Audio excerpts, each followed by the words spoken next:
نبی پاک صلی اللہ علیہ وسلم پھر بخار کی اور شدت ہوئی تو حضور گھر تشریف لے گئے۔ حضرت عائشہ فرماتی ہے حضور صلی اللہ علیہ وسلم میرے بستر پہ تشریف فرماتے، میں بیٹھا تھا تو حضور نے مذاق کیا، کہا عائشہ میری بات سن، اگر تو میری زندگی میں اس دنیا سے چلی جائے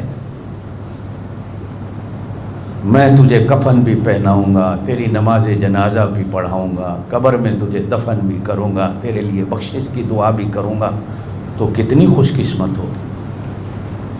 تو انہوں نے بھی آگے پیار سے جواب دیا، یا رسول اللہ تسی تے میرے مرن دی انتظار کر رہے ہو، میں مرا تے تسی کوئی اور شادی کر لو۔ تو اللہ کے پاک نبی صلی اللہ علیہ وسلم نے فرمایا یہ ہے غافلات المومنات میں سے ایک عورت کے جس کا عقل یہ بھی نہیں سوچ رہا کہ بیمار میں ہوں، میں اس دنیا سے جانے والا ہوں، یہ تو جانے والی نہیں ہے، اس کی اتنی سوچ بھی نہیں کہ بیماری کی حالت میں کون ہے۔ نبی پاک صلی اللہ علیہ وسلم نے حضرت فاطمہ کو طلب فرمایا، حضرت فاطمہ کے ایک کان میں بات کہی، حضرت فاطمہ ہنسنے لگ گئی، پھر فرمایا کان ادھر کر، تو حضرت فاطمہ نے کان آگے کیا تو حضور نے فرمایا کوئی بات کہی تو وہ رونے لگ گئی۔ جب آپ صلی اللہ علیہ وسلم کا وصال مبارک ہو گیا تو ایک دن اماں عائشہ فرماتی ہے میں نے حضرت فاطمہ سے پوچھا روئی کیوں تھی، ہنسی کیوں تھی؟ کہا کہ نبی پاک صلی اللہ علیہ وسلم نے میرے کان میں کہا تھا کہ فاطمہ تیرا ابا اس دنیا سے جانے والا ہے، تو میں یہ خبر سن کر رونے لگ گئی۔ تھوڑی دیر کے بعد حضور صلی اللہ علیہ وسلم نے فرمایا کہ میرے گھر والوں میں سے سب سے پہلے تو جنت میں مجھے ملے گی، تو میں ہنسنے لگ گئی۔ گویا کہ نبی پاک صلی اللہ علیہ وسلم نے میرے کان میں اپنے وصال یار کی خبر دے دی کہ میں اس دنیا سے جانے والا ہوں۔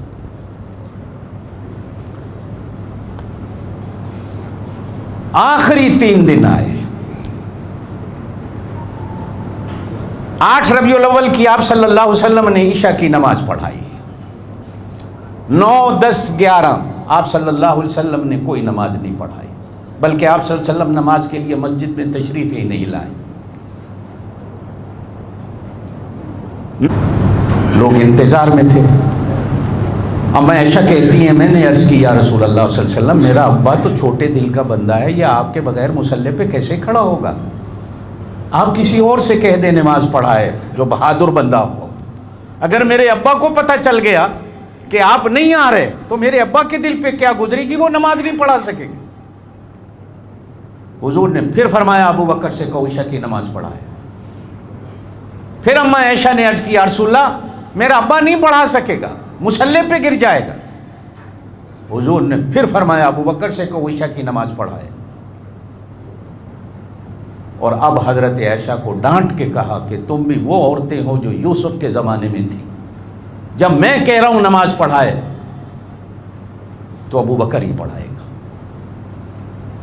چنانچہ حضرت ابو بکر صدیق سے کہا گیا کہ نبی پاک صلی اللہ علیہ وسلم کا حکم ہے آپ عشاء کی نماز پڑھائیں۔ تو عشاء کی نماز آپ یوں سمجھیں کہ آدھا گھنٹہ 45 منٹ لیٹ سے، یا یوں کہیں کہ 1 گھنٹہ لیٹ ہو گئی نبی پاک صلی اللہ علیہ وسلم کی انتظار میں، تو اتنے وقت کے بعد حضرت ابو بکر صدیق مصلی پہ کھڑے ہوئے امت کو عشاء کی نماز پڑھانے کے لیے۔ توجہ ہے نا میری بات کی طرف؟ اتنے میں نبی پاک صلی اللہ علیہ وسلم ان دونوں کے کندھوں پر ہاتھ رکھ کر پاؤں زمین پہ ایسے لٹک رہا تھا، حضور مسجد میں تشریف لائے، 1 رکعت ہو چکی تھی۔ مصلی کے قریب آئے تو حضرت ابو بکر صدیق نے نبوت کی خوشبو سونگھی کہ حضور تشریف لائے ہیں، تو حضرت ابو بکر صدیق نے مصلی چھوڑنا چاہا۔ نبی پاک صلی اللہ علیہ وسلم نے بڑھ کر آگے حضرت ابو بکر صدیق کے کندھے پہ ہاتھ رکھا، میری امت کو نماز پڑھا۔ لیکن حضرت ابو بکر صدیق پھر پیچھے ہوئے۔ اب نبی پاک صلی اللہ علیہ وسلم ان کی اس مرضی کو سمجھے، حضور آگے ہوئے۔ اب حدیث میں جو الفاظ ہیں وہ یہ ہیں کہ نبی پاک صلی اللہ علیہ وسلم گویا حضرت ابو بکر صدیق کے امام تھے اور باقی سارے صحابہ کے امام حضرت ابو بکر صدیق تھے۔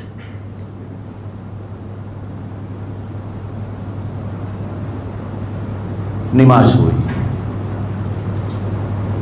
نماز کے بعد آپ صلی اللہ علیہ وسلم اسی طرح کندھوں کا سہارا لے کر گھر تشریف لائے. یہ زندگی کی، اس دنیاوی زندگی کی آخری رات تھی.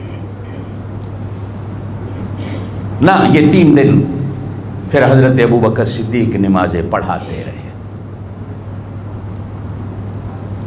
آخری رات آئی اس دنیاوی زندگی کی. فجر کی نماز آپ صلی اللہ علیہ وسلم نے 12 ربیع الاول کو حضرت ابوبکر صدیق مصلی پہ آئے نماز پڑھانے کو، تو حضور صلی اللہ علیہ وسلم خود تو تشریف نہیں لائے، لیکن اپنے حجرے کا پردہ ہٹا کر اپنی امت کو دیکھا کہ میرے ابوبکر کے پیچھے ساری امت کھڑی ہے.